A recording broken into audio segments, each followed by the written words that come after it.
Our car might get blocked in. Could you put it where it won't get blocked in before it gets blocked in?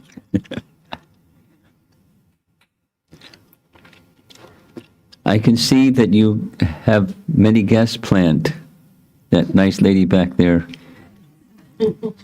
working on refreshments afterwards.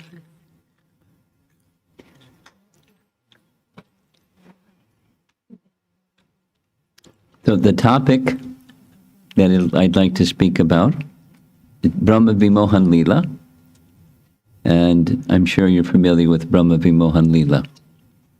It's found in Canto 10, Chapter 13, and then the prayers are in Chapter 14.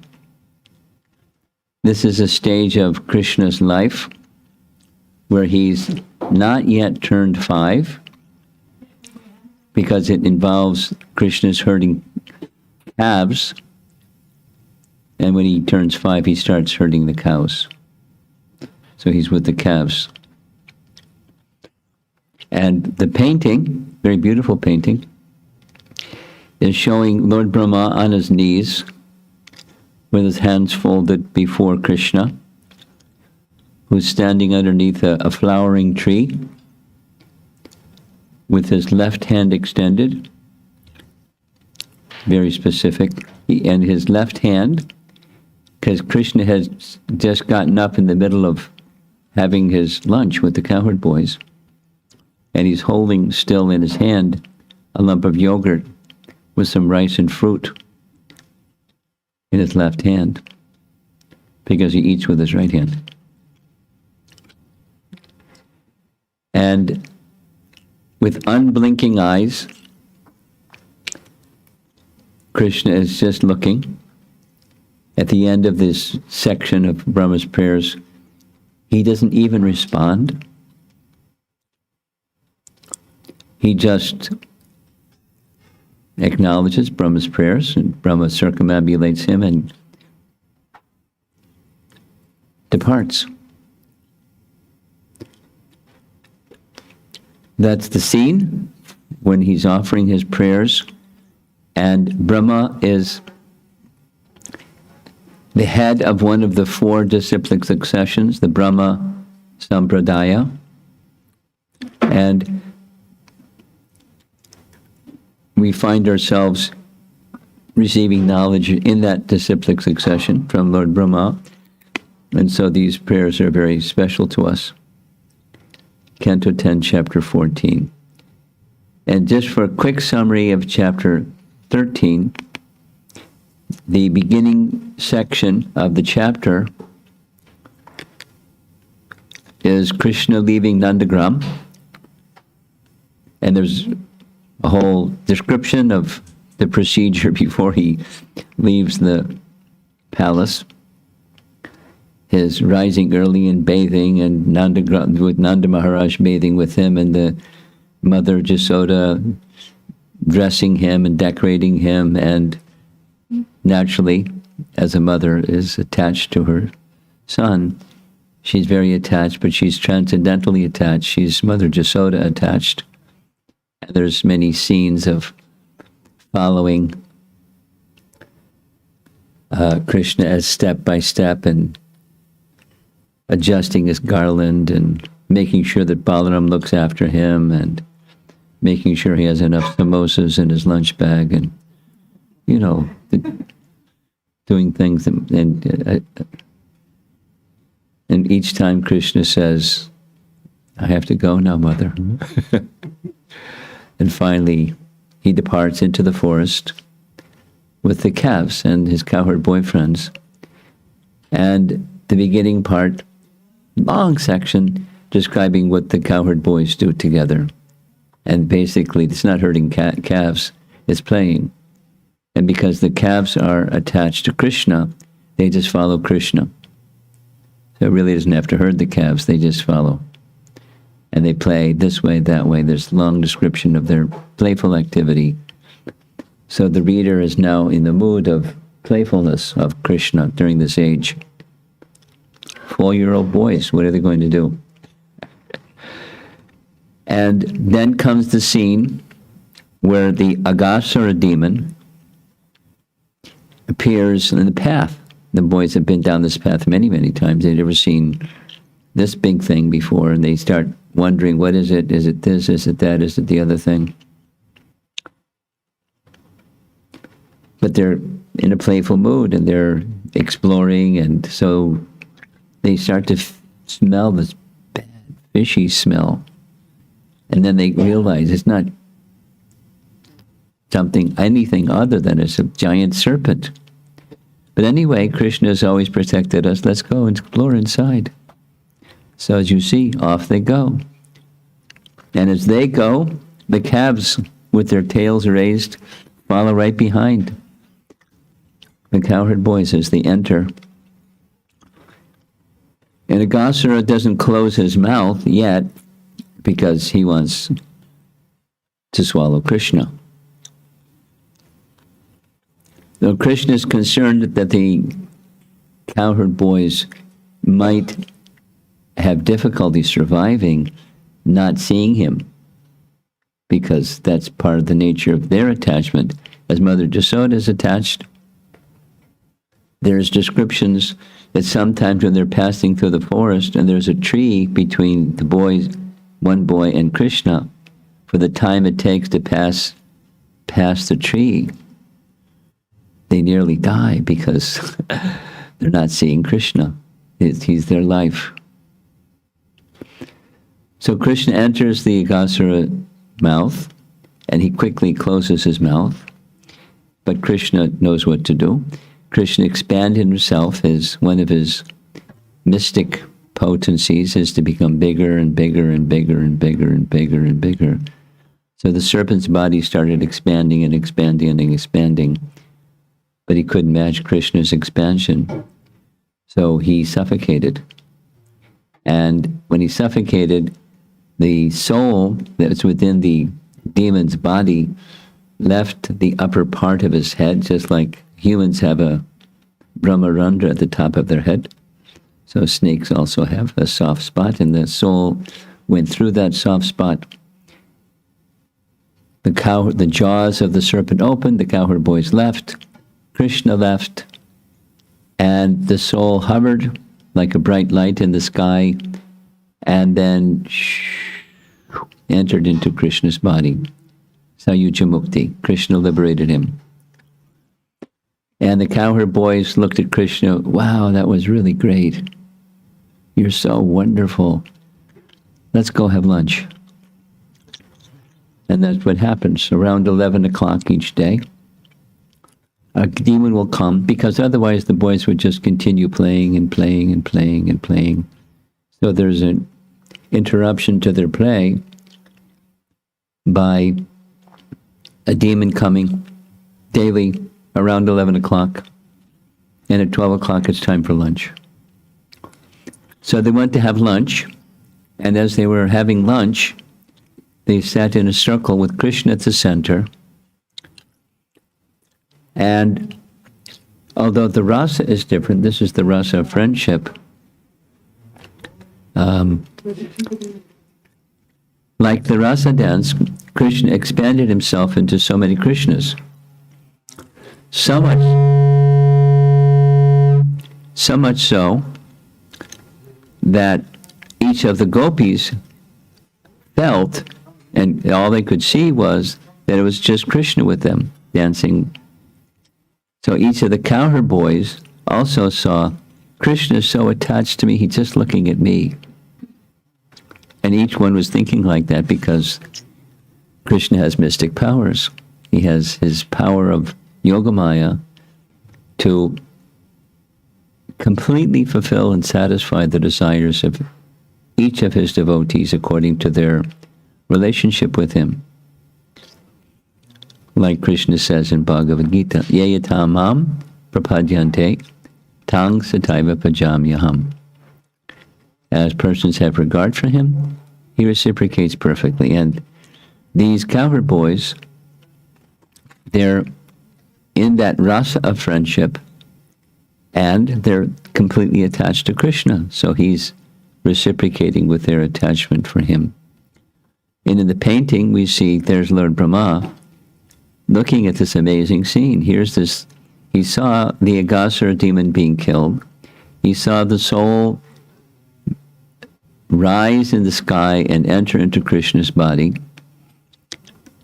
And now he sees that same Krishna who just killed this giant serpent sitting having lunch with his friends. So he starts to wonder.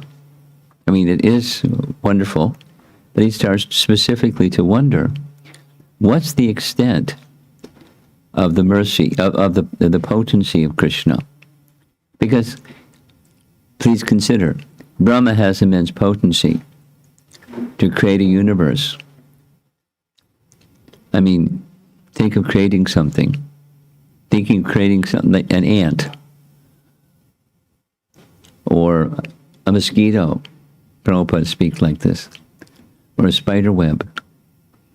I mean, they didn't go to spider web school. They didn't go to mosquito school to learn how to drink blood and fly this way, that way, in any direction. But they've been to make one, and make one that can reproduce itself. It's Brahma has enormous capacity for creation and for knowledge. A very, very powerful person. The leading person in the whole universe. So he starts to wonder, what about this little boy? And the event, we discussed this a little bit yesterday, it's the influence of Yogamaya.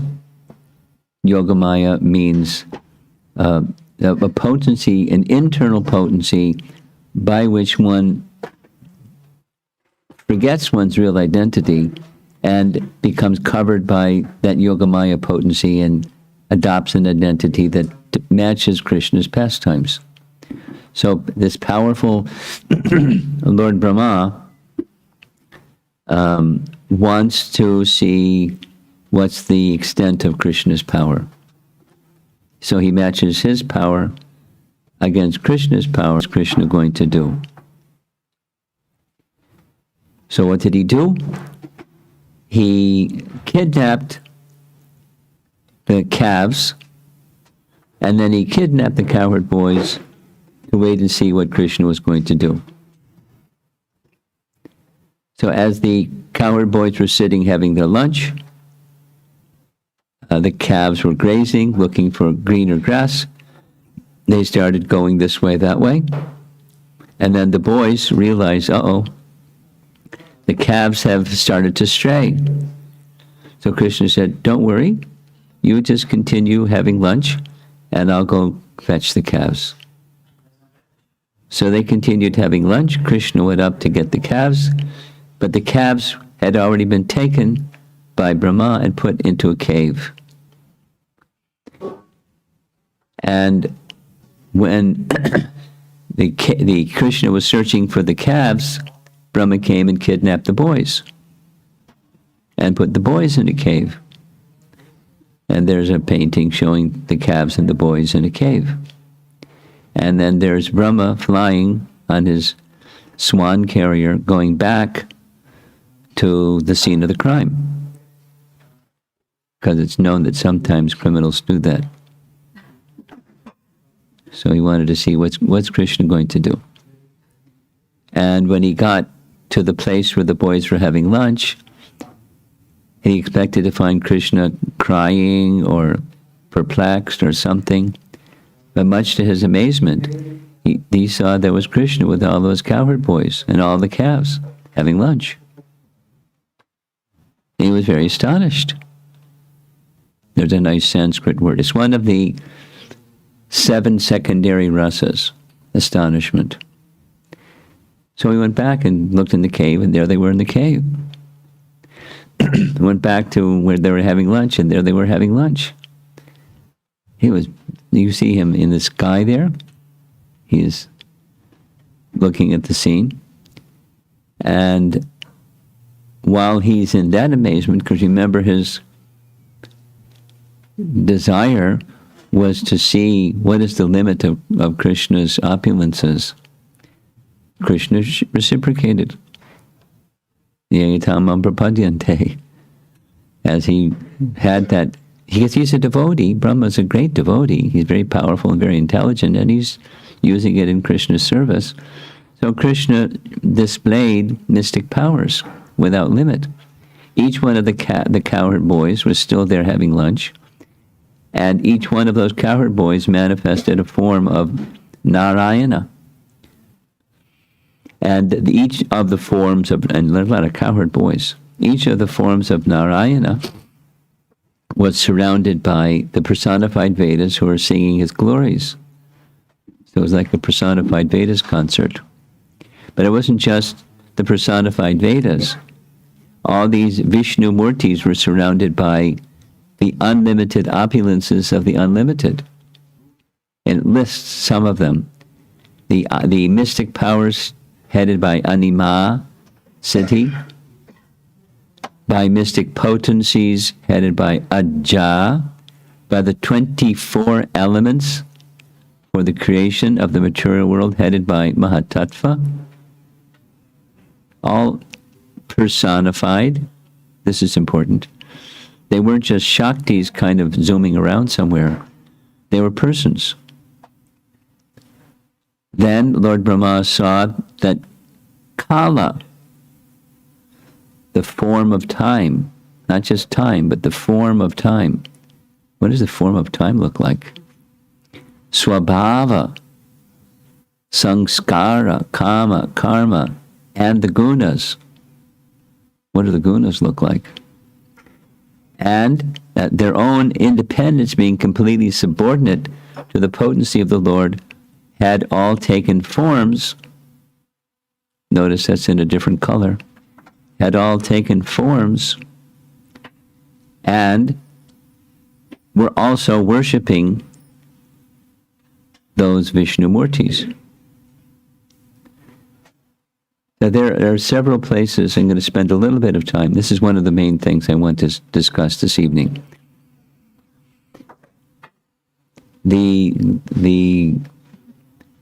There's a Brahman conception, a Paramatma conception, and a Bhagavan conception of the Absolute Truth. The Bhagavatam confirms.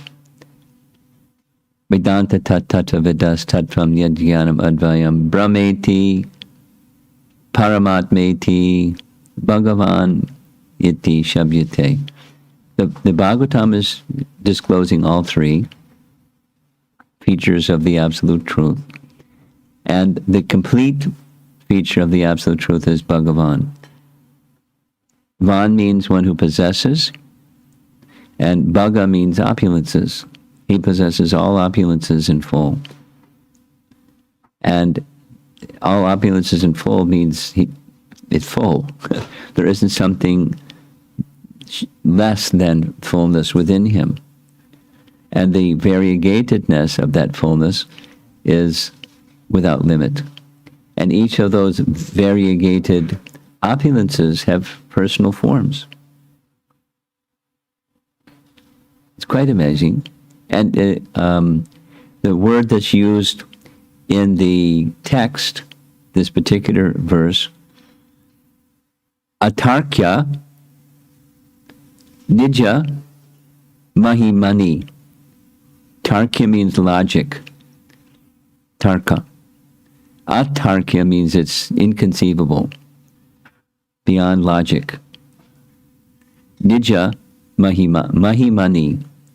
And so his own, nija, mahimani, inconceivable opulences, they're under his full control. This teaching that's in the Bhagavatam, I said I want to spend a little time on this. There's a nice verse from Shvetashvatara Upanishad, Natasya karyam karanam cha vidyate, natat samaschabhyadi kashya drishyate. And I put in big letters, Para Shakti. Para means transcendental, and Shakti, of course, is potency. Parasya Shaktir Vividaiva Shruyate Swabhaviki Jnana Balakriyacha. So these are his, such as Jnana Bala and Kriya Shakti. These are potencies, principal potencies through which he acts. They're mentioned in that list that we saw from the Bhagavatam verse, chapter 13 of Canto 10. The gist of this verse is, the Lord has nothing to do personally, that's the first half, for everything is done through his different potencies. So all those potencies that Brahma saw are potencies of the internal, of spiritual realm. They have their counterpart in this material realm.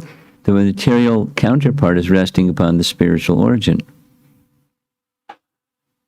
I'll say it again. Just there's a saying. I've learned this from visiting China. They have a same saying. I was surprised when I asked. As above, so below. So what exists here has its spiritual counterpart in the spiritual realm. But that spiritual, this is resting on that. And that's the reality, and this is the reflection of the reality. Like chapter 15, Bhagavad Gita. The tree where the branches are growing down and the roots are growing up. No such tree. It's just a reflection of a tree that's on a lake or a pond or body of water, and the reflection is where the branches are growing down and the roots are growing up. Just a reflection. There's no such tree. It's just a reflection. But it looks like a tree. It looks like a tree because there's a tree on the other side of the bank of the lake or the river or the pond. So that's the reality, and this is the reflection. So Brahma is getting to see the reality, not just the reflection, because he's been dealing with the reflection in his creation of this universe. And he put the whole thing together. He knows how all the puzzle pieces, he's a chief engineer. Electrical engineer, civil engineer, mechanical engineer, and he's the dean of all those engineerings. And he built the universe. But that's the reflection. Now he's seeing the original. And that through the potencies of the original, everything happens in the spiritual realm and its reflection here in the material realm. So when he sees all this, he's overwhelmed. He faints. He stands before Krishna when he comes to external consciousness and offers beautiful prayers. And that's what the section is. Chapter 14 is his prayers. We spent a little bit of time covering the first three of his prayers. I'm going to mention again number 3 because it's an important one. Jnane prayasa udapasya. Udapasya means discard, throw away. Throwing away the prayasa, or the endeavor for understanding things through our jnana capacity, through speculative capacity, through now build and build and build and build so you can eventually understand higher things. He understands so many things, but his prayer is, I let go of that prayasa to understand you through my knowledge capacity, and instead, namanta eva. Namanta eva. I just offer my obeisances to you. And he can be understood, sanmukaritam bhavadiya vartam, hearing and dedicating his life to the messages, the descriptions of him from the Lord himself, as he's just disclosed to Brahma, and those who have heard directly or had knowledge of him revealed to him. And then the basis of that knowledge of Krishna being revealed is through bhakti. That's what Krishna says in Bhagavad Gita. Bhaktyamam avijanati. He's understood through bhakti. And the concluding part is, by having that dedication to messages about him, from him and from his devotees, then Krishna reveals himself. And not only reveals himself, he becomes conquered. He who is ajita becomes jita. He loves his devotees so much, he's controlled by his devotees. I'll go quickly, because I want to cover another section. We're going to have some sound, right? I meant to do a sound check coming up quickly. Here's a painting. Here's a painting of Lord Caitanya, who's dressed in sannyas attire, and he's embracing the governor then of Madras, now Chennai, which was part of, at that time at least, was part of the kingdom of the king of Orissa. His kingdom extended that far down, and a little far up also into Bengal, the big kingdom. And when Lord Caitanya was on his travels in South India, on the bank of River Kaveri, he met with Ramananda Roy and had some nice discussions. You see his ministers in the background, just amazed, like, who is our governor embracing this sannyasi? Why is this sannyasi embracing our governor? Because they had an intimate relationship with one another. So in their discussions, Ramananda Roy was being asked by Lord Caitanya, I've heard that you're very learned. Could you tell me what is the goal of life and how to achieve it? That was the start of their conversation. And Ramananda Roy suggested a number of very important and wonderful verses from the scripture stating different things. Following Varnashram and dedicating those duties of Varnashram to the Supreme. Daivi Varnashram. Krishna said, or Lord Caitanya said, very good, but go further. Go further, go further. A number of verses. And finally settled on this one verse. Yes, this is the goal of life. What's the goal? To become completely situated, completely faithful and absorbed in topics of transcendence, topics of Krishna, heard from Krishna or from the devotees of Krishna, the realized souls. Hear from them. And in this way, one becomes purified, and in that purified state, one feels very strong attraction, affection, and attachment for the Supreme. And the Supreme reciprocates. That's the goal of life and the means to achieve it.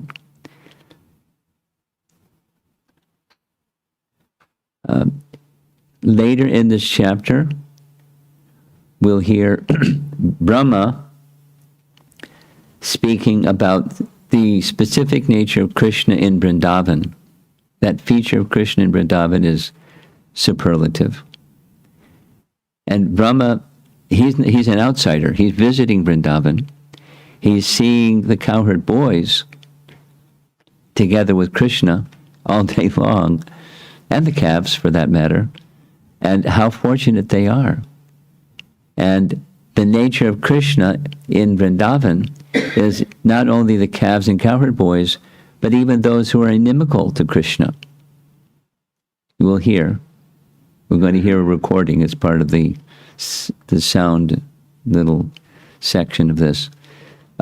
He says to Krishna in one of his prayers, "You've already arranged to give yourself to Putana and her family members." And her family members means Bakasura and Aghasura. Aghasura, the big serpent, was the brother of Putana. But when Putana was killed by Krishna, what did he do? He not only gave her liberation, but specifically the Bhagavatam says, and the Padma says, that she, Putana, received the position of mother in the spiritual world. She became one of Mother Yasoda's assistants or nurses in Goloka Vrindavan. For what? She disguised herself as a devotee.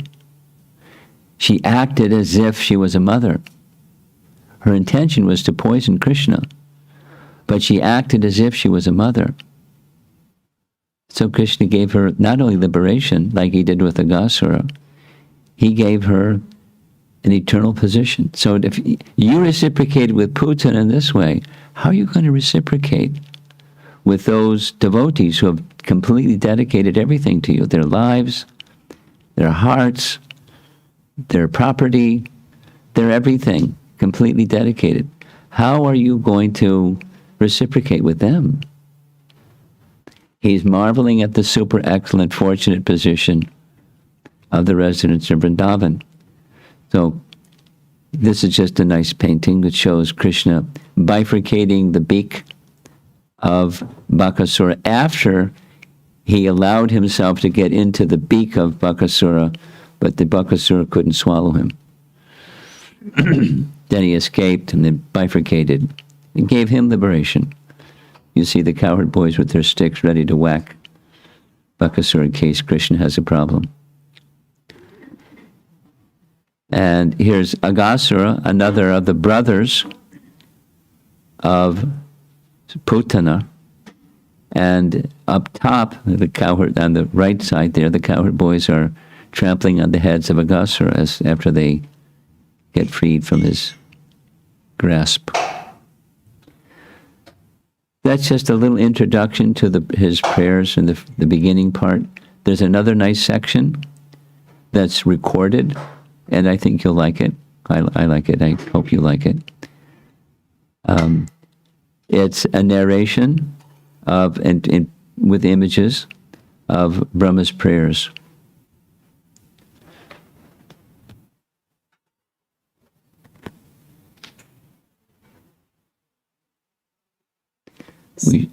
We should be hearing, but we're not hearing. There should be sound. He's going to adjust the sound so that we can hear it.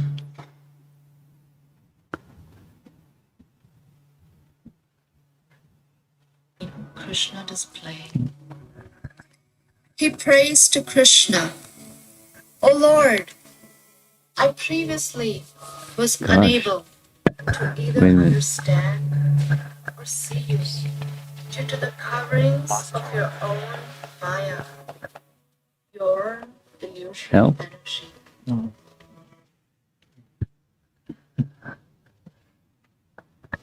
Let's try it again.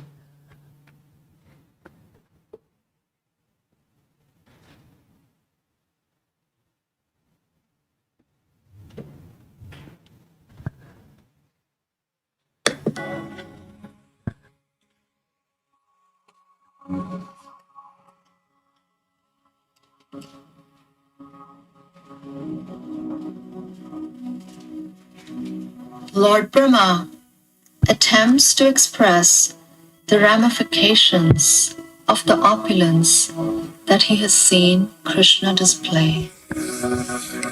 He prays to Krishna, O Lord, I previously was unable to either understand or see you due to the coverings of your own Maya, your illusory energy. But you are the controller of that Maya, and that was proved by Mother Yashoda's seeing the universe within your abdomen. Now, at the present, that universe is externally manifest as your inconceivable energy, and it is therefore all that I perceive. Today, by your manifesting all the cows, cowherd boys, and Vishnu forms who are being worshipped by all living entities, you've demonstrated that the entire creation is your inconceivable potency. And now, I'm seeing before me the original form of the unlimited, supreme, absolute truth. To the ignorant, you seem to be of this material world, although it is you who appears as Brahma, the creator, who appears as Vishnu, the maintainer, and as Shiva, the destroyer. To demonstrate that you, the absolute truth, is an unlimited transcendental person, you descend within the universe as avatars, and you take birth among the demigods, sages, humans, animals, and the aquatics. As an avatar, you then, by your spiritual potency, perform your innumerable, inconceivable, mysterious pastimes. Due to you, this entire universe, which, like a dream, is by nature unreal, nevertheless appears real. And thus, it covers one's consciousness and assails one with repeated miseries.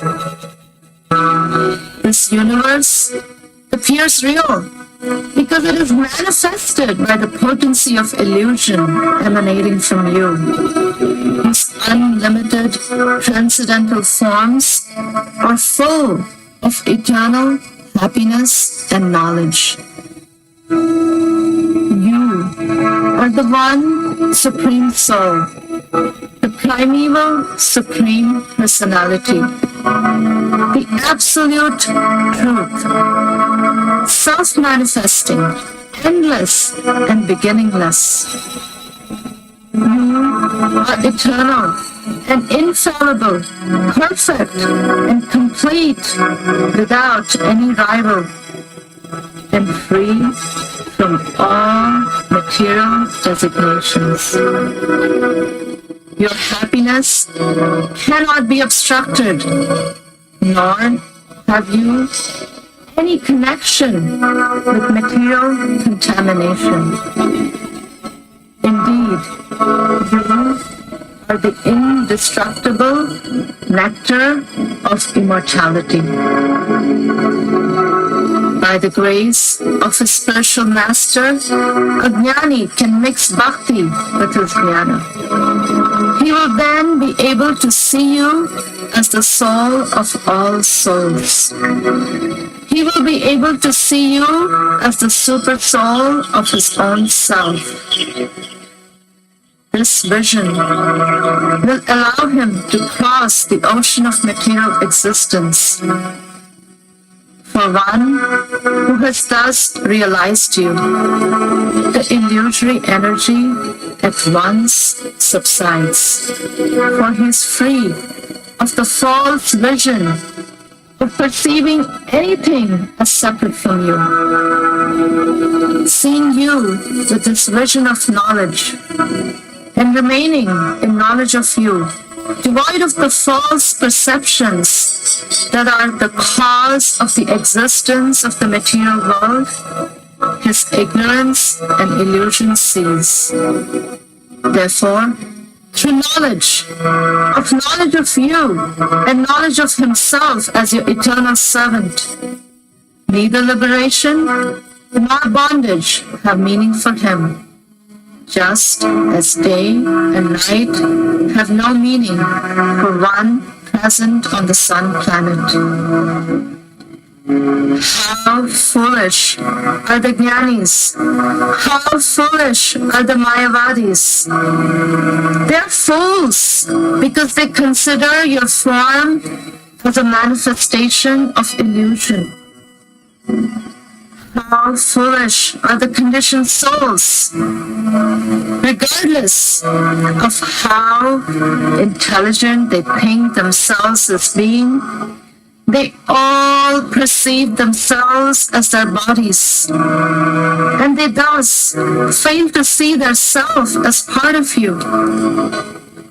They're all fools because they reject you, and in so doing, They search for the Supreme Soul outside of your Supreme Personality.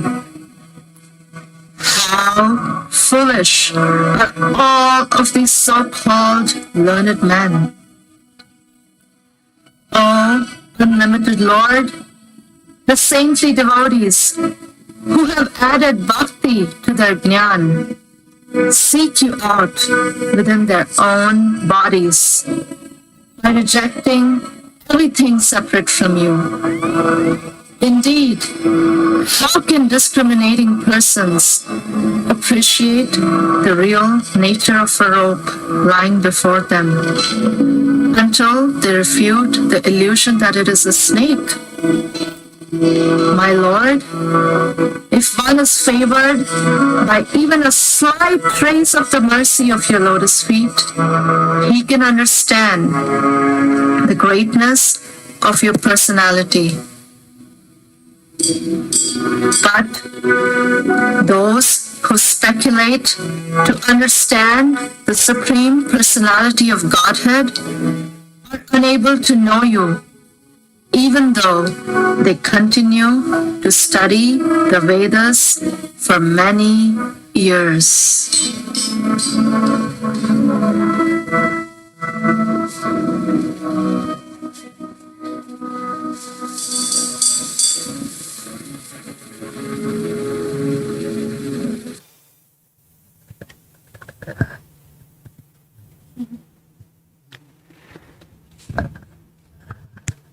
That's a little summary of a nice section of Brahma's prayers, which is the topic that I'll be discussing each evening while visiting here in Naperville. Fantastic chapter. We'll go into some of the details as we go forward.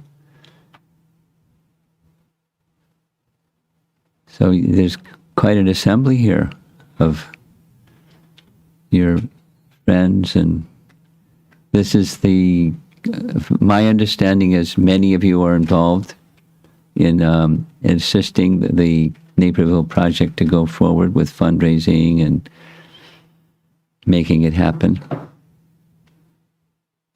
So my gratitude goes to all of you.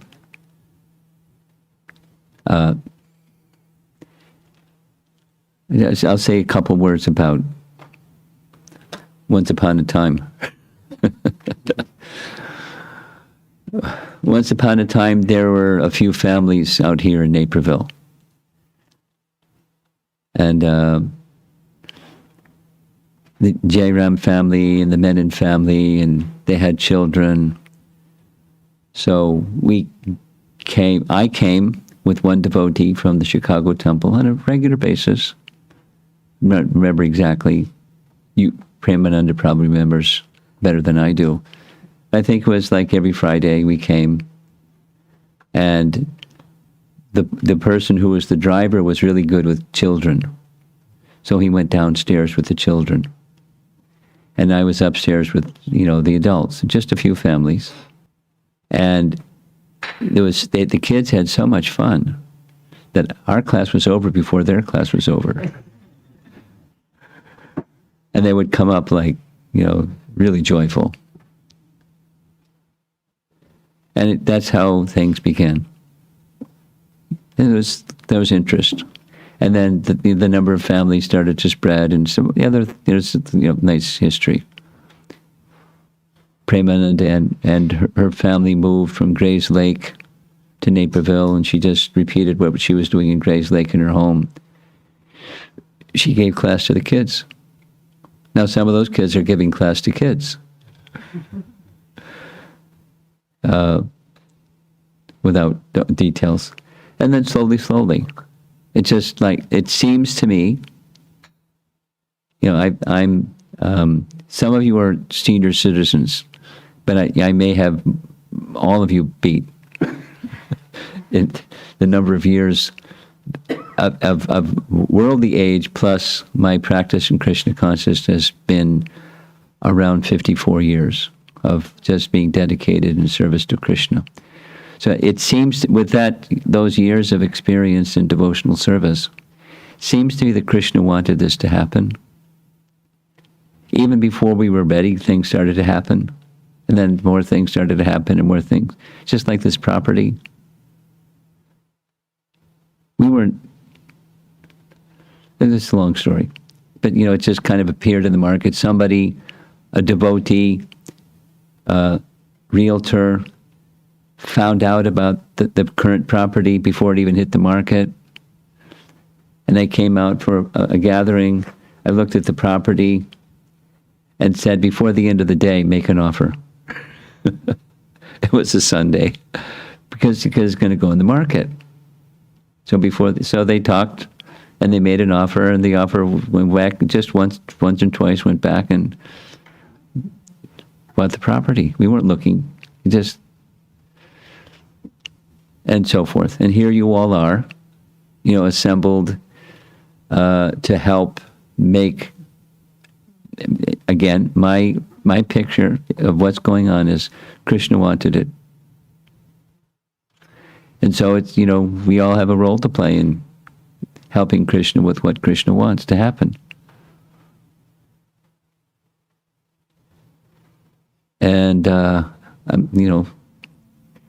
phase 1 is well underway, and the temple opening and all of that, and then phase 2, and we'll have different celebration, this one and that one and the other one. It's really, it's very close to what is being realized by Brahma. Behind everything is Krishna. It's all connected to Krishna. He doesn't see anything separate from Krishna. And this manifesting of this temple, as far as I can see, it's just Krishna is behind it. And we get some small part to play. Can you tell something about yourself, because we are not aware? Myself? Yes. Right from the beginning. It is short. I can do a short one. Once upon a time. It seems like a few lifetimes ago, I was in college. And I didn't plan it this way, but an arrangement was made where I started asking questions. My thing was this. There's a higher reality. That's one. I know that there's a higher reality. 2, I know that I don't know. And the third is I want to know. And that was the starting point. So I started looking around. And one thing after the next thing started to happen. I mean, a college professor, I had a friendship with him outside the classroom, philosophy professor. With many things. And he one day, he was writing poetry, and he would read his poetry, and he gave me a book, and I thought it was a poetry book. But it was Bhagavad Gita. I didn't know what it was. I thought it was a poetry book. So fast forward, another person said, "Oh, I've got one of those, but it's different." So he gave me his.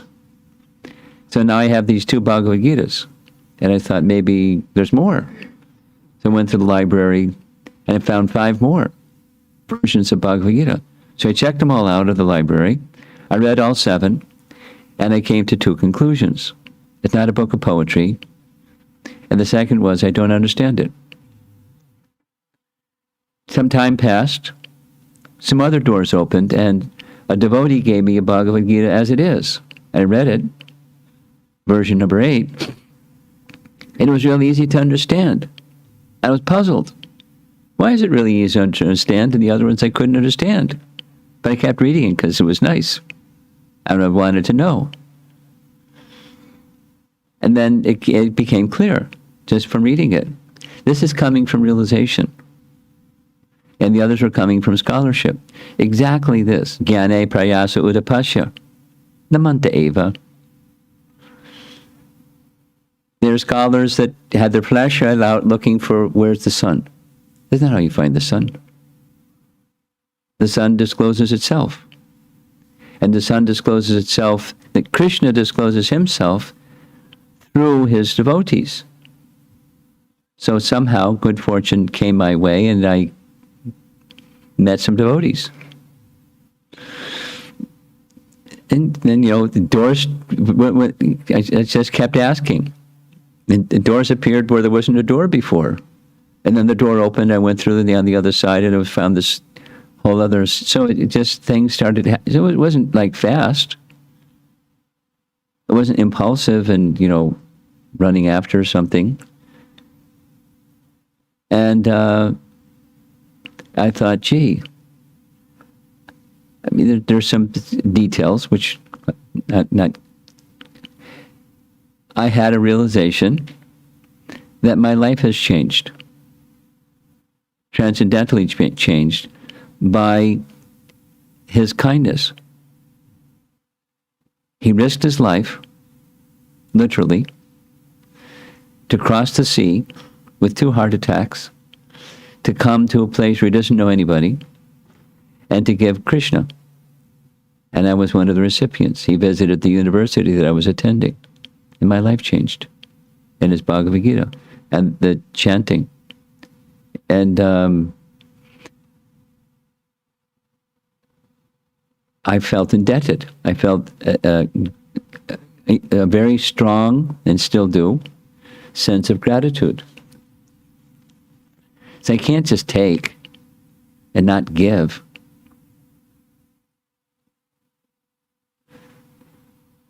So what can I do to give? I'm this little guy, little tiny thing.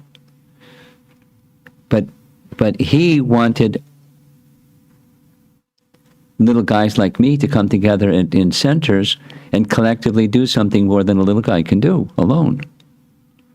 I mean, I had the realization, so I said, let me help him. So I moved into the Boston Temple because that's one of the places I was looking for graduate schools, is in Boston, lots of good schools in Boston. And when I was there, I visited the temple.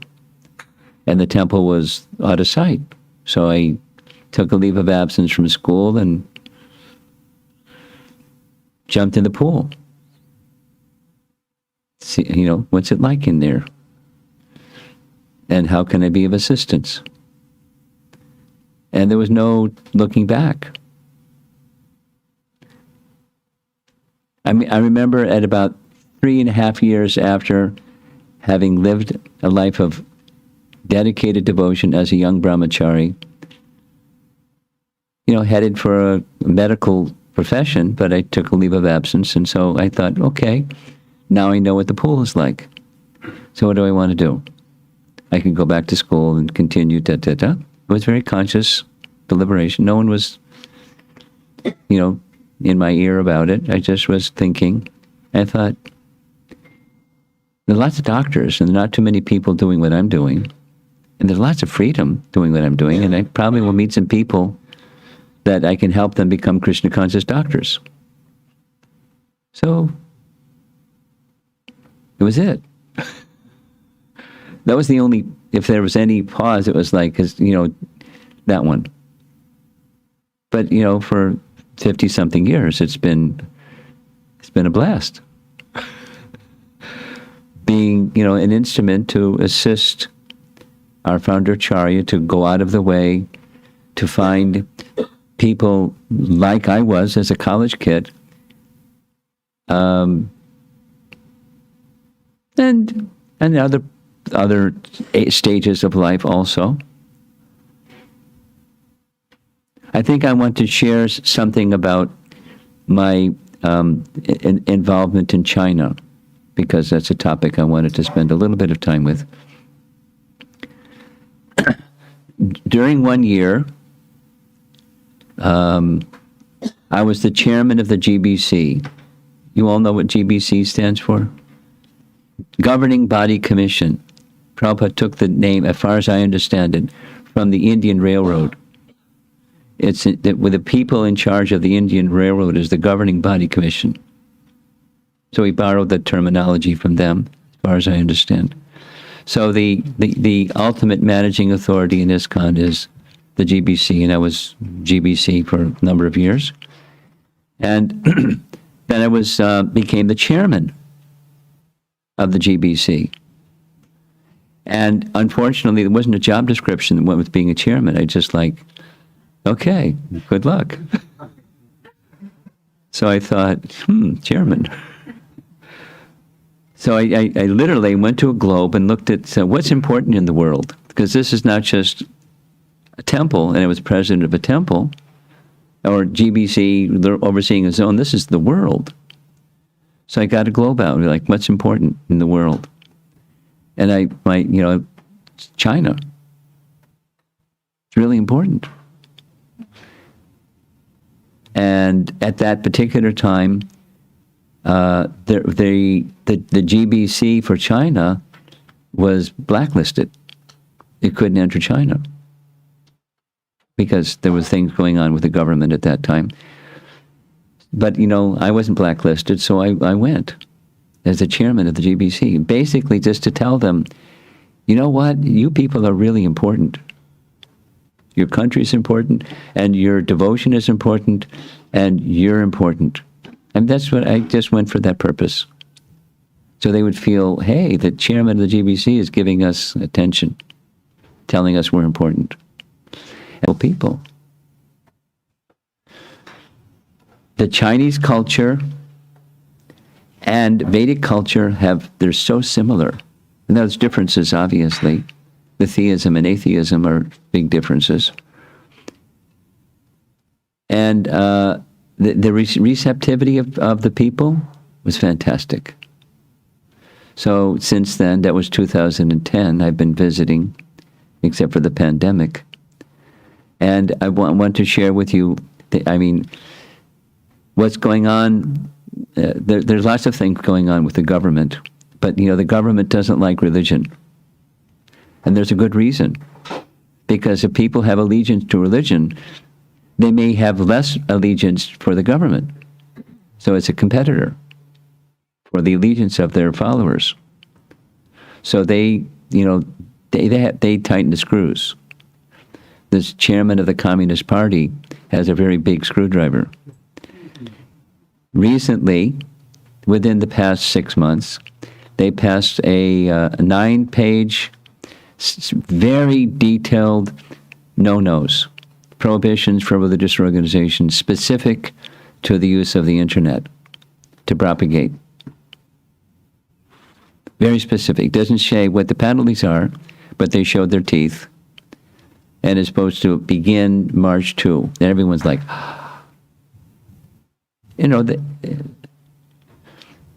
so it's tough being in China. How do you get Krishna consciousness into China when the government's like that? So one of the things the government is pushing is Chinese characteristics. And that can mean a lot of different things. In Hong Kong, it specifically means no foreign influence.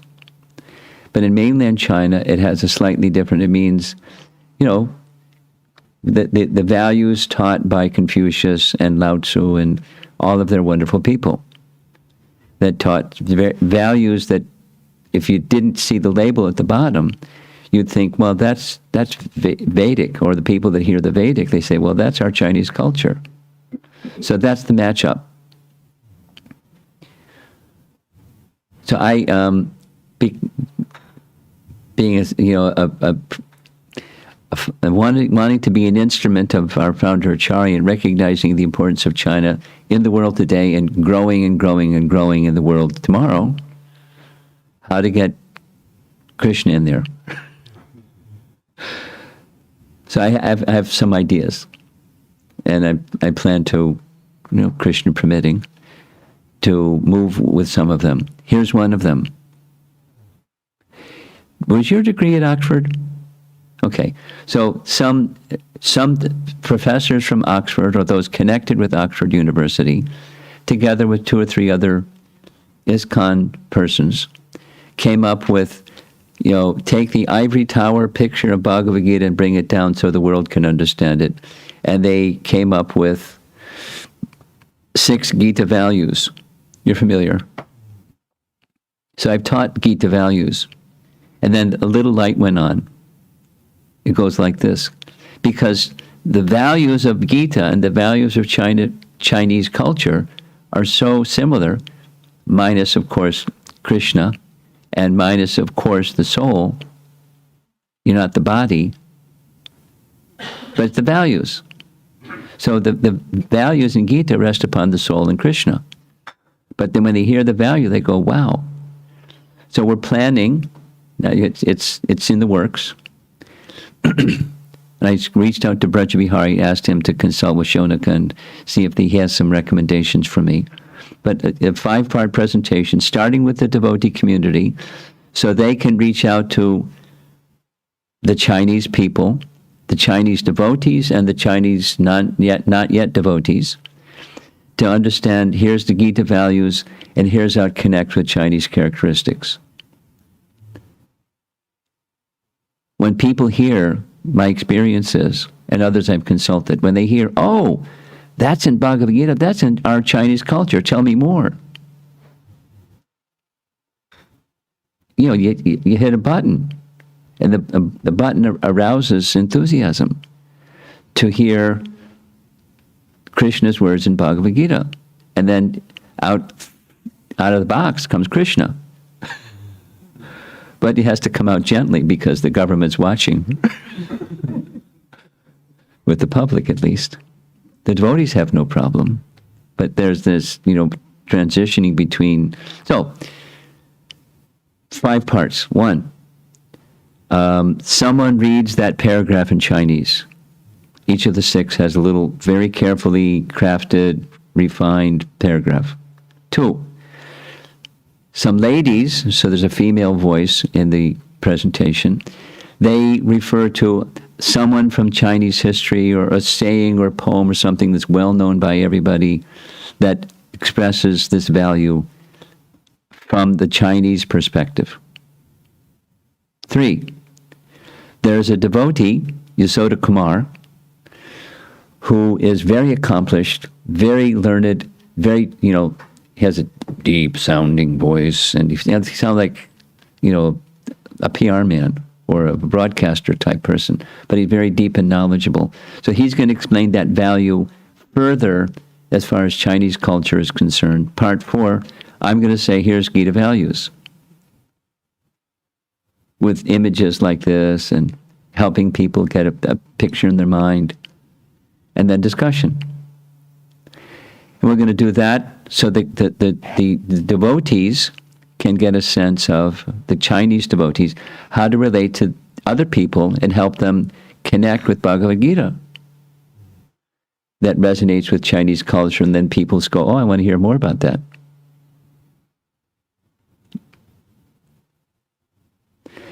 And then the next is to go to some other audiences, explicitly non-devotee audiences, through Zoom, and do the same thing through scholars and professors. And there's a wave in China today. Maybe I'm talking too much. There's a wave in amongst educated people in China. I have come to know from direct interaction with those that are interacting with them. They want to know the connection between ancient Chinese culture and ancient Indian culture, and it's huge. So gather those people together and do the same thing again. And Krishna comes out of the box. Because that's not in Chinese culture.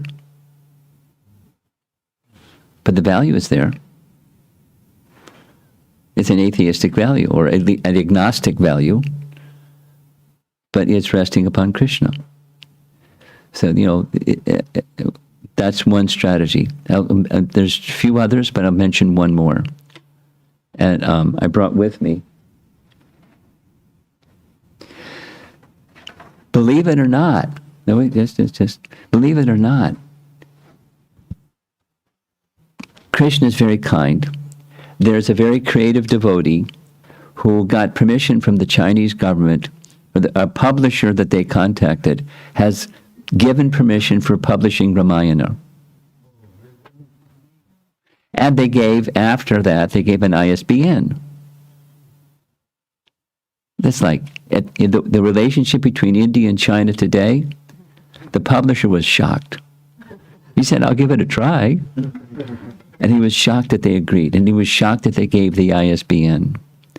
Now they've taken the literal translation, it's Bhakti-Vikas Swami's version, because earlier they translated Krishna Dharma's Ramayana, and for something like 19 months, there's no response from the government. They're not saying no, but they're not saying yes. They're not saying anything. And this one got approved, and it's in the works. So the same very creative devotee, I said, hey, but what about this? Hanuman. And you know what? Hanuman is in Chinese culture. They don't know him as Hanuman. They have a Chinese name for him. And so I've heard this from many of the devotees. There are 3 books that everybody that grows up in China and goes to school, which is everybody, mandatory education, there's 3 books they read, and one of them has Hanuman in the book. It's a story of a Buddhist monk named Xuanzang. Xuanzang lived way over here in the eastern part of China, and he went overland. It took, he risked his life to get to the birthplace of Buddha to study, what's the real thing? Because he heard so many versions. So what's the real thing? So he went to and learned Sanskrit, studied under over 100-year-old. So it's a very wonderful history. He kept very careful notes of all the places he visited because people didn't keep them. He was a scholarly type person. So journey west. 1,000 years later, it was rewritten by a modern guy who included Hanuman in the beginning part of the story. He called him the Sun King, or Monkey King, or whatever it is in Chinese. And everybody knows him. So along with this publication, this is, it took about 6 months, but the person who authored this didn't know, and he finally, because I was, encouraging him, he owns the international copyrights. It was published by Penguin, which is a big printing company in America, but they don't own the international rights. And the author, is a devotee, Yogeshwar Prabhu. So Yogeshwar Prabhu said, no problem, have your publisher send me, because the publisher can't publish this without approval from the owner of the copyright. So he's going to give it's in the works. And then the young lady that, got the Ramayana approved has an idea that in addition to, this book in Chinese for kids, is some additional notes of how Hanuman is already in Chinese culture, known by this, and Chinese scholars saying how he got there in Chinese culture, how it came through Ramayana, how the culture between China, exchanges between culture of intellectuals, and then within the culture in general, how Ramayana entered into China, and it got Chinese characteristics instead. But they're going to get the Vedic, and they're going to get what they already know, and see how they match up. Oh, this is very interesting. And in comes Hanuman into China. And with Hanuman, of course, comes Ram. And they're going to get Hanuman and Ramayana. And then devotees that know about Hanuman and Ramayana from when they really want to know. Just like, when I was a college kid and I want to know. There's a reality beyond Confucius. There's a reality behind, ethical principles to live by, which is largely what Confucius' teachings are, without God. There's a reality higher than that. So how to get that into China? So this is one of the instruments, and promoting it, and whatever goes in along with the very colorful illustrations and a very simple storyline. The background, and then the Ramayana, and then devotees becoming proficient in Ramayana. Anyway, it's a door that wasn't open before, and so we're walking through that door.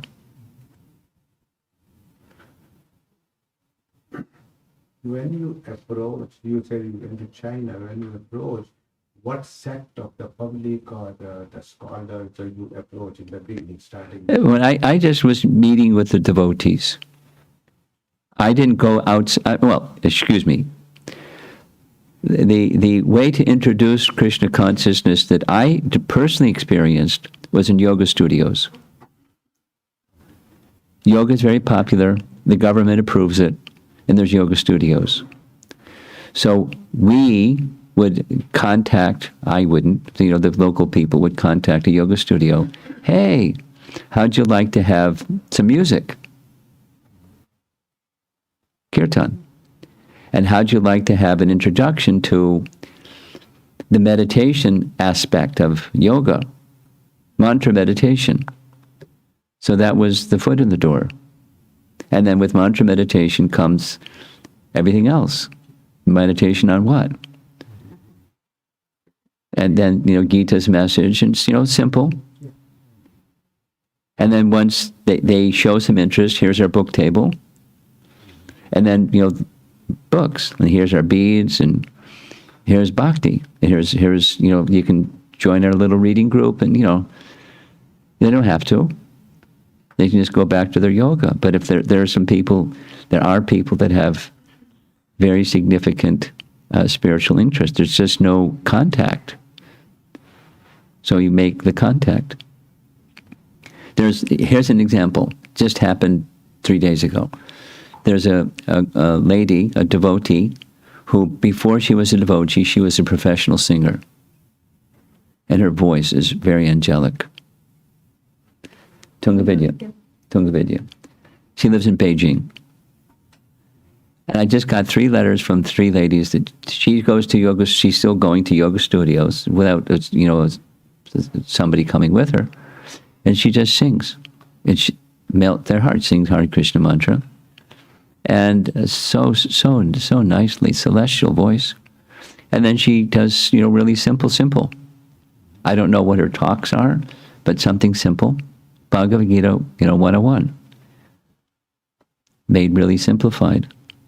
And then they become attracted. And then they start reading Prabhupada's books in Chinese. They start coming to little gatherings. They can't have temples, but they have, there's backdoor ways of doing things.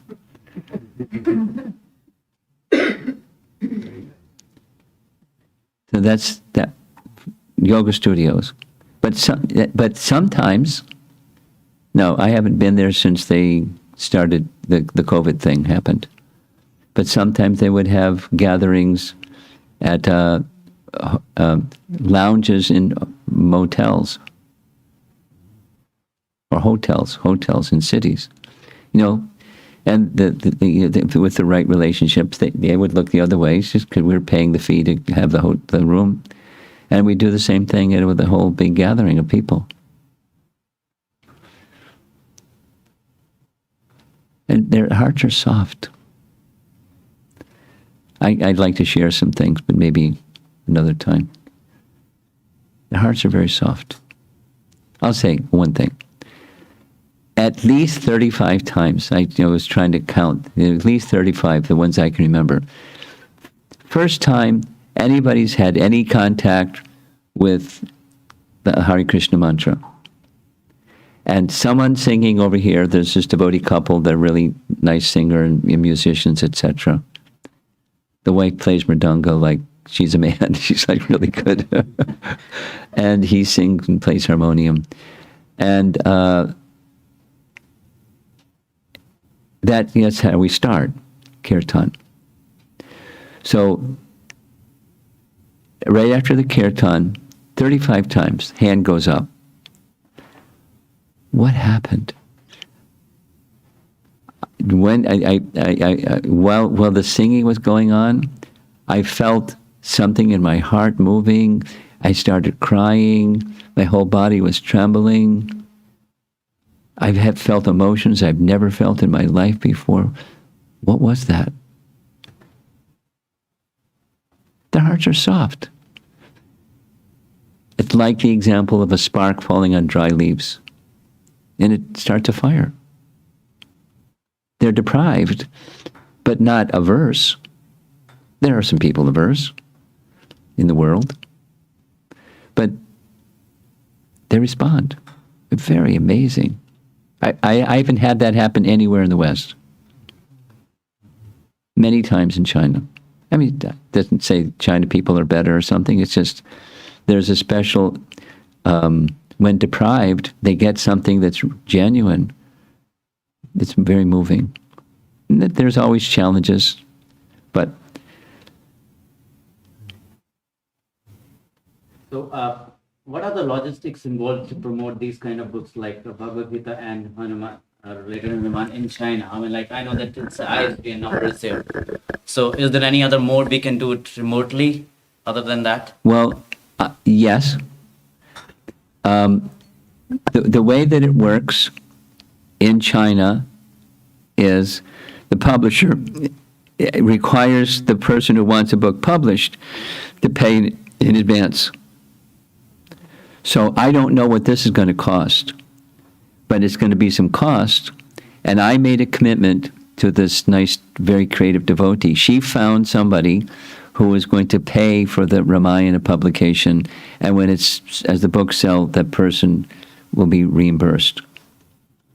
So the seed money will go back to the person who put it out, but their life doesn't permit them to do this one too. So I said, I'll find people that want to make this happen. Yes, we will help. Okay, well, thank you.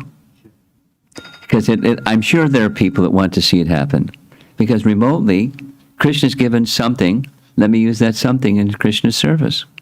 Brahma's using his intellect, and someone has some wealth, they can use their wealth. And this creative lady, she's at risk. I mean, if the government wants to chew her up and spit her out, they can chew her up and spit her out. But she's very creative and very bold and very confident. It's amazing. It doesn't happen. I mean, the BBT tried to get a Ramayana approved, and they couldn't get it approved. She got it approved. Little girl. I mean, girl, lady. And now this. So it's funding. And I don't know what the number is, because there's color separations. This was 13 years ago, something like that. So the technology to create this artwork is gone. The original artwork is gone. They're going to have to take some way and figure out how to, take the images from this publication and make it publishable. It has to be high enough resolution that it looks right. There's some how it's going to happen, but it'll happen. They have to do whatever they have to do, photoshopping and whatever they have to do. And so then there's how many, and there's some other articles. I have some articles. Premananda has printed them out, and she can forward them to whoever is interested to see. Scholars in China have detailed how Hanuman is in Chinese culture. They have different ideas of how he got there. They have different ideas of how that the period of time in Chinese history when Ramayana entered into China, and then people took from Ramayana and made something Chinese of it, the Chinese characteristics of Ramayana, which is, what Hanuman, the story of the Sun King or the Monkey King that has a Chinese name. So that's going to be in this.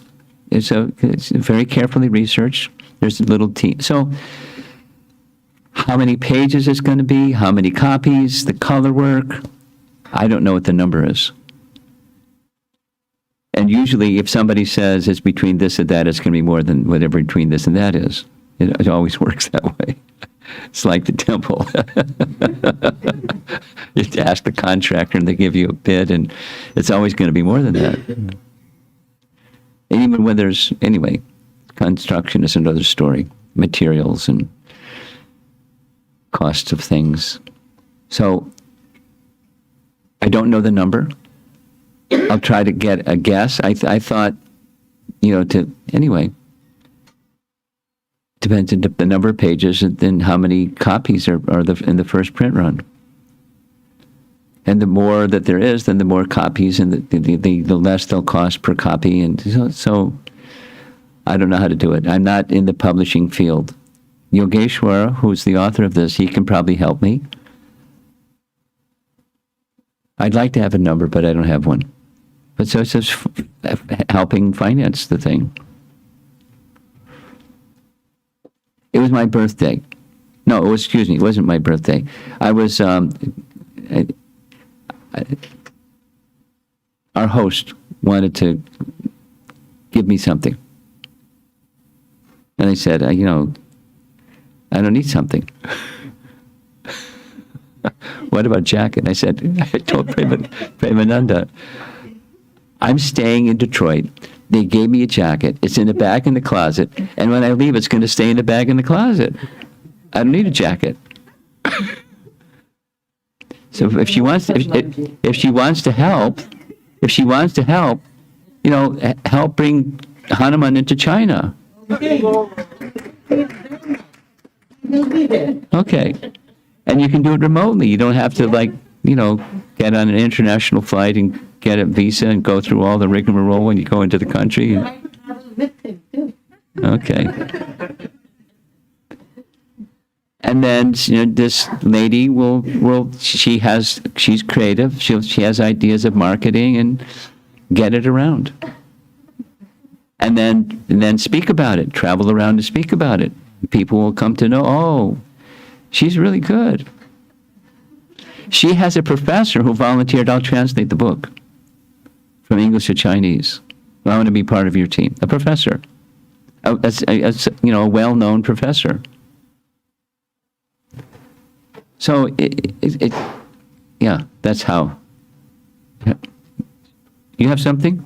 I just wanted to pass on comment that it is very interesting, and it is very Krishna has planned. She's extremely hardcore Hanuman's devotee. Yeah. And on this place, how many times she has had Sundarkand and she has Hanuman Jap and innumerable amount of time. This is exactly in the same place it has happened. And today she has the opportunity to honor that book to be published in China. So this is not, this doesn't happen by accident. This happens by Krishna's arrangement. I mean, here we go. I was thinking to share with you privately, but I'll say it now publicly. One of the devotees in Chicago has been giving, I think it's Saturday morning classes in Ramayana, and he just started Kishkinda Kanda. And he told me yesterday he's going to go very slowly. He wants to cover each verse because it's the section where Hanuman is meeting Ram for the first time. And he's a lover of Ramayana, and he's a very good speaker, and his heart is into it so much. Does anybody here attend his Saturday class? If you're interested, you can connect them. Find out from Premananda how to connect with his class. Check it out, and you'll see how he's glowing. And I don't know if your time permits, but he's a vibrating personality. Nityananda Pran.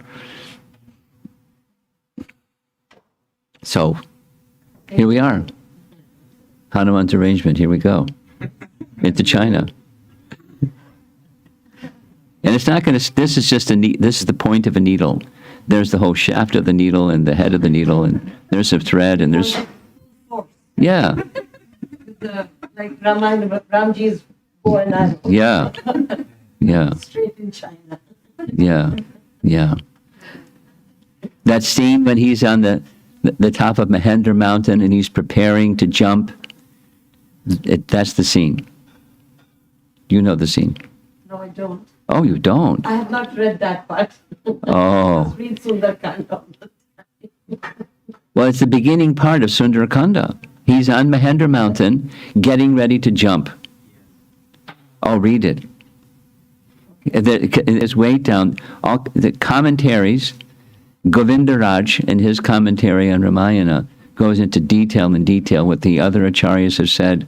It's indicating the guru who's preparing to act on behalf of the Lord, Ram.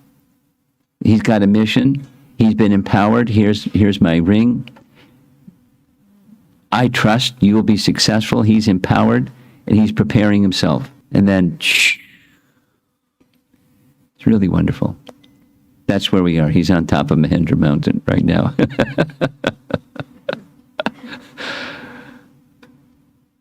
It's exciting. It's how to, it's Ramayana in today's world. In Lanka and China, I don't know, there might be some comparisons. Okay. Any discussion on Brahma-vimohana Leela or...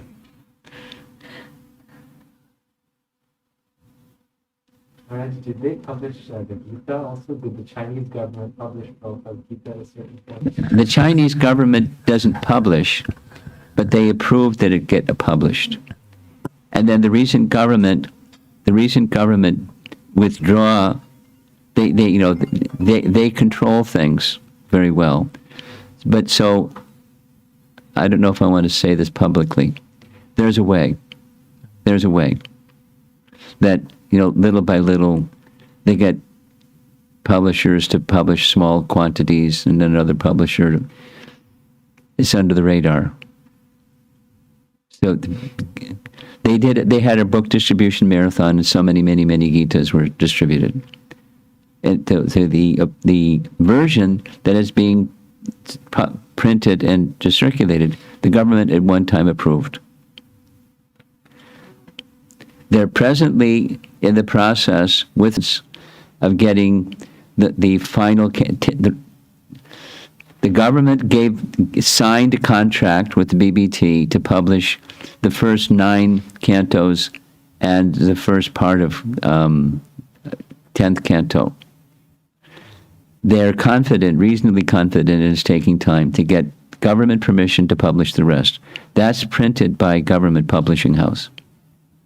So we buy from them, the BBT buys from them, and BBT then distributes to the devotees. But sets of Bhagavatam are also being sold in mainland China today. It's it's a little bit like Cops and Robbers or Cat and Mouse or something.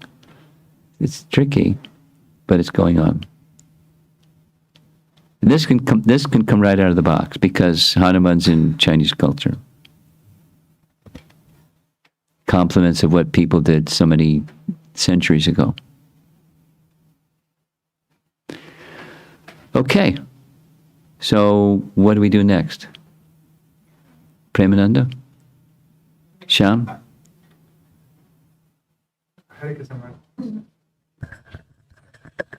So thank you, Maharaj, for coming. Again, Neelam Dwivedi ji, she is our chairperson. With love, we always call Neelam Di, so I was having tough time to get her name. And again, the temple journey, you are aware of, we keep updating you, but it is absolutely incredible. Since he took our chairperson position, and she's a builder by profession, and that building has gone up and up. We even didn't want a 3rd floor, and 3rd floor got added. So much is happening, and there are a lot of other committee members. We have Praveen ji, and he is the first one, basically. Very much started with him when we had nothing, and he inspired us to build a nicer temple. We have Dr. Ajay Gopalka. Where is Dr.? Oh, he's on call. we have Grease Kapoorji here. So, yeah, these are some of our committee members here. But Neelam Di is doing fantastic job. I will let Neelam Di speak a little bit. Thank you, Maharaji, for gracing our home and blessing us. I should really thank Shyam. He got me involved with ISKCON. I did not know anything about it and Praveen. He's the one who got me into that along with him. And I mean, it has been an incredible journey, like you said. Anything that you get involved and you want it getting built, it just is, I just don't have any words at the moment right now. It's just very inspirational to see something that we are going to be leaving behind for generations to come. Yes. That's what my main thing is. It's not us, it's not any of us. It's the children of our children who will be enjoying all this and keeping the cultural, the spiritual part of our culture alive. So that's the main thing that temple is going to give at the moment. So, Praveen, I would like for you to speak.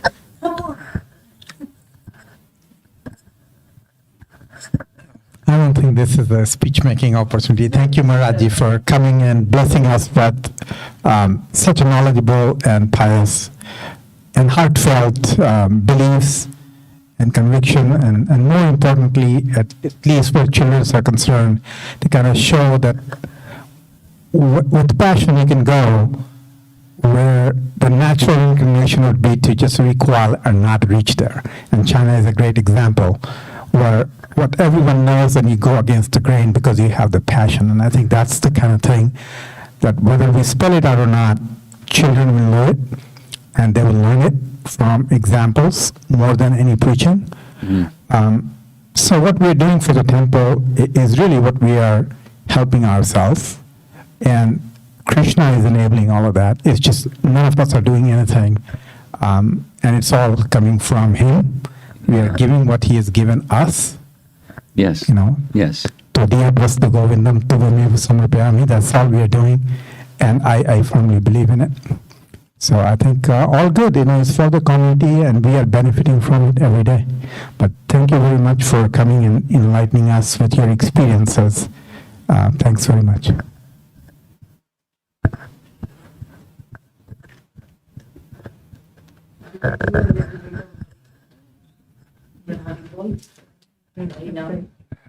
Kirtan? Yeah, we can do a few minutes. Is it okay? Can we do it? Yeah. Okay. Okay. Sure.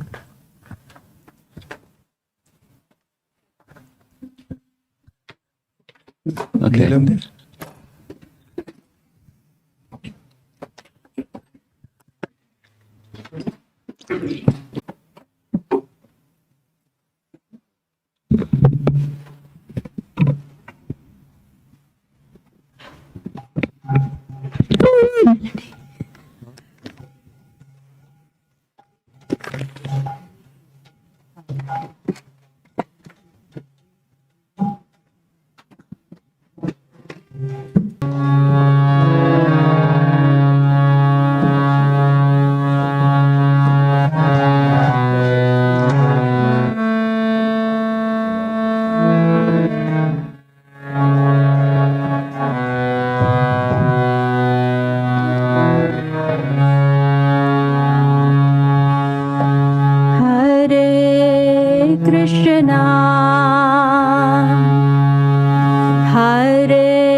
Krishna, Krishna,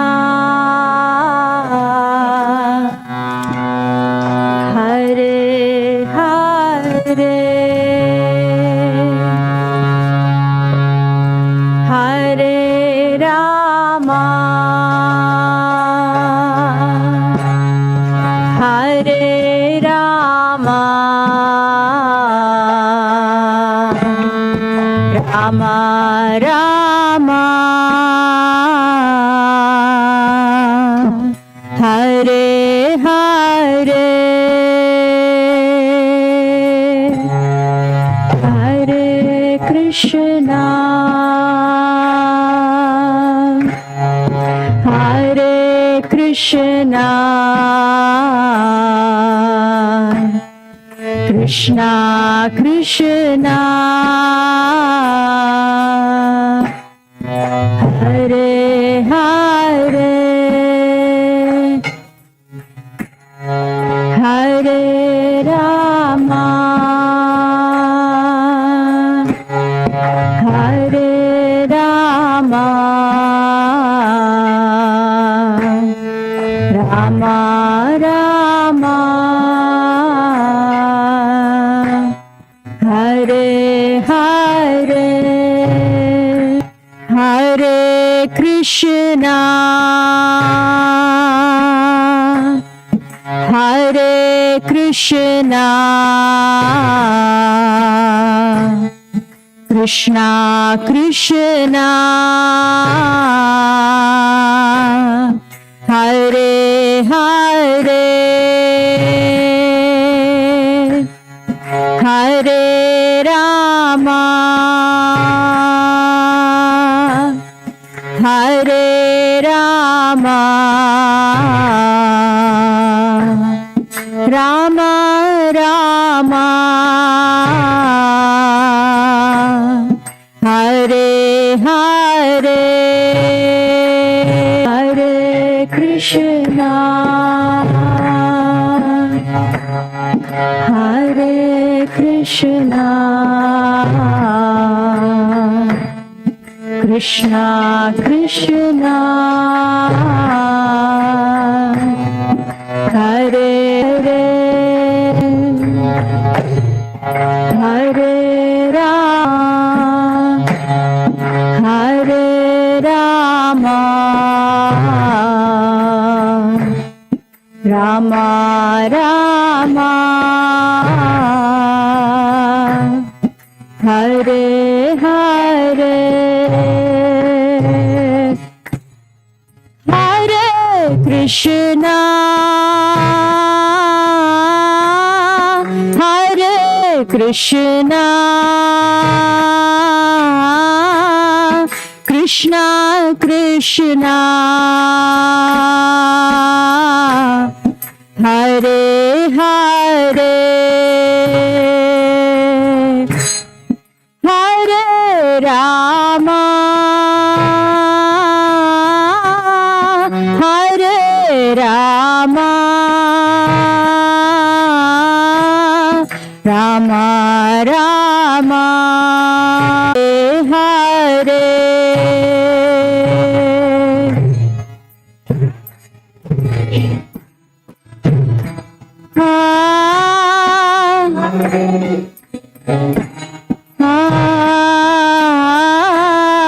Krishna Krishna Hare Hare Hare Rama Hare Rama Rama Rama Hare Hare Hare Krishna Hare Krishna Krishna Krishna Hare Hare Hare Rama Hare Rama Rama Rama Hare Hare Hare Krishna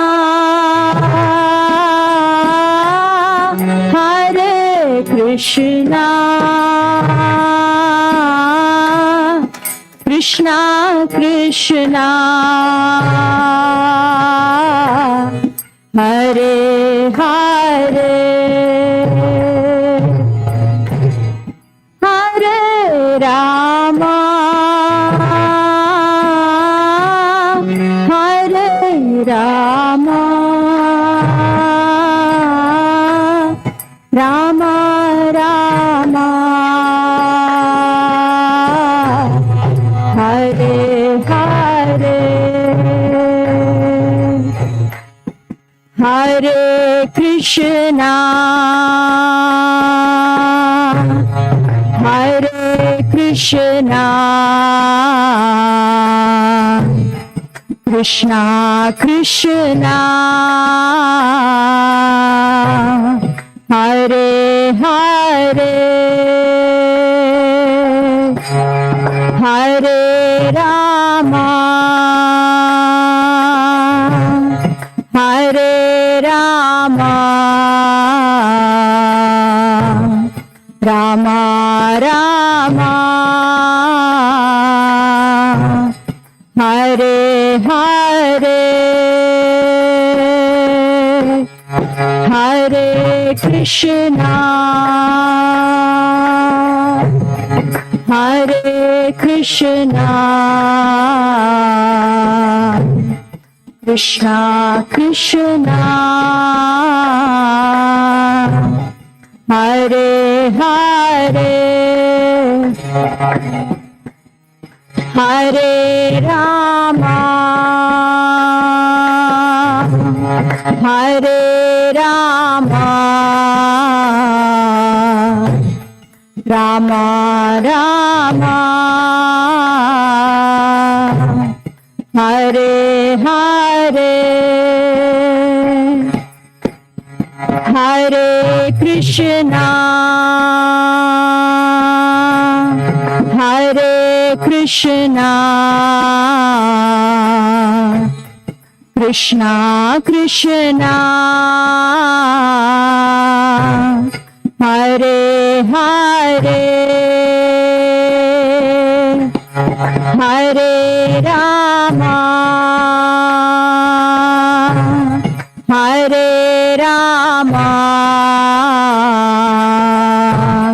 Rama Rama, Hare Hare, Hare Krishna, Hare Krishna, Krishna Krishna, Hare Hare, Hare Rama, Hare Rama, Rama Rama, Hare Hare, Hare Krishna, Hare Krishna, Krishna Krishna, Hare Hare, Hare Rama, Hare Rama, Rama Rama, Hare Hare, Hare Krishna, Hare Krishna, Krishna Krishna, Hare Hare, Hare Rama, Hare Rama, Rama Rama,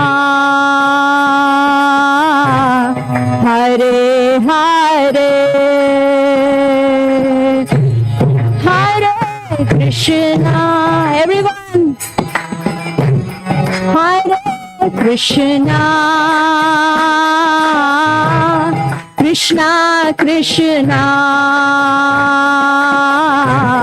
Hare Hare.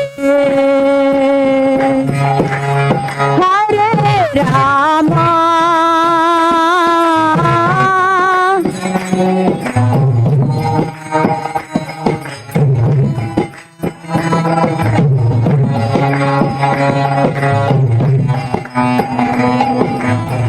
All together.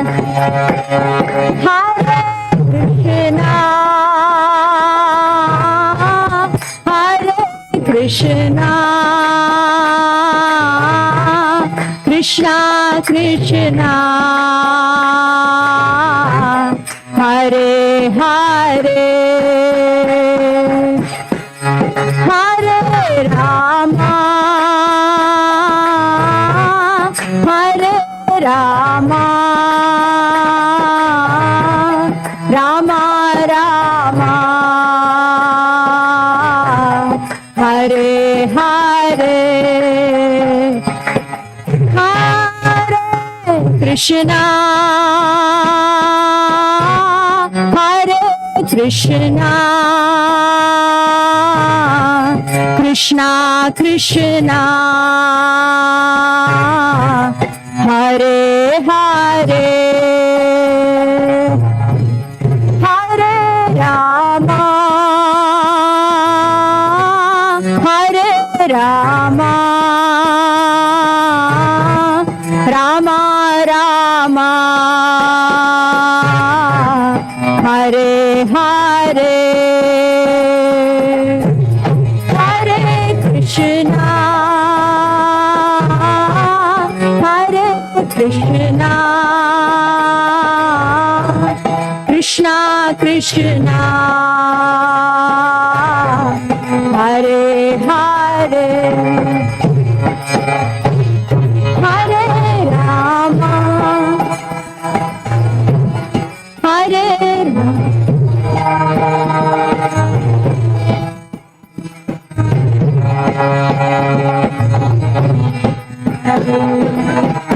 Louder, louder. Hare Krishna. Hare Krishna. Krishna Krishna. Hare Hare. Hare Rama. Hare Rama. Rama Rama. Hare Hare. Hare Krishna. Hare Krishna. Krishna Krishna.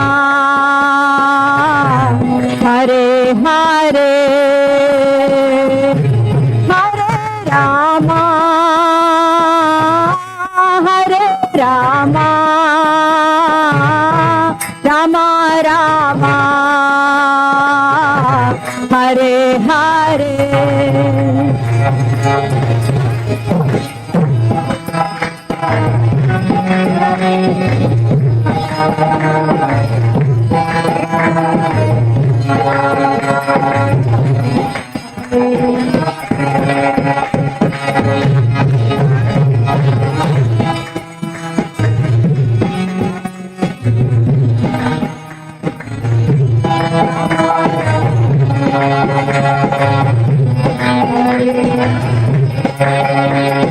Hare Krishna, Krishna Krishna Krishna, Hare Hare, Hare Ram, Ram Ram, Hare Hare.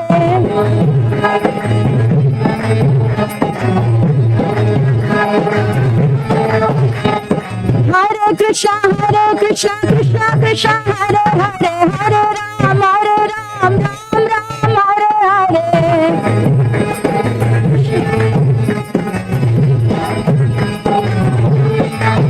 Hare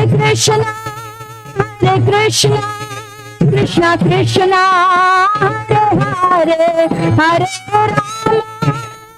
Rama, Ram Rama, Hare Hare. Krishna Krishna, Hare Hare, Hare Rama, Rama Jaya Radha Madhava Radhe.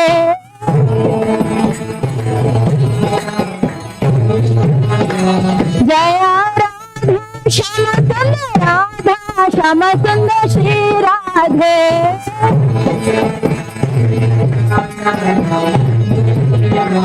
Jaya Radha Shama Sundar Radha Shama Sundar Shri Radhe.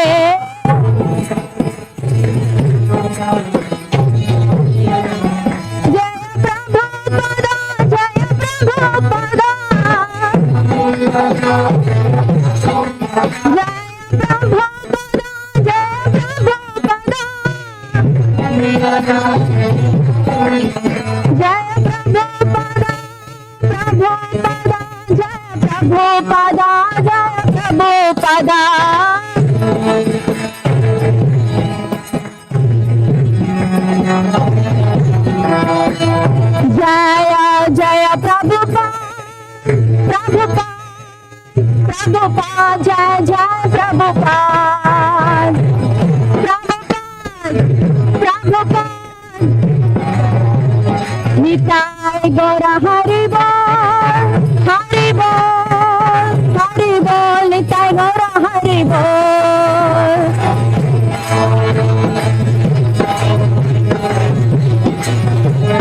Gora Nitai Gora Hari Bol, Hari Bol, Hari Bol, Nitai Gora Hari Bol.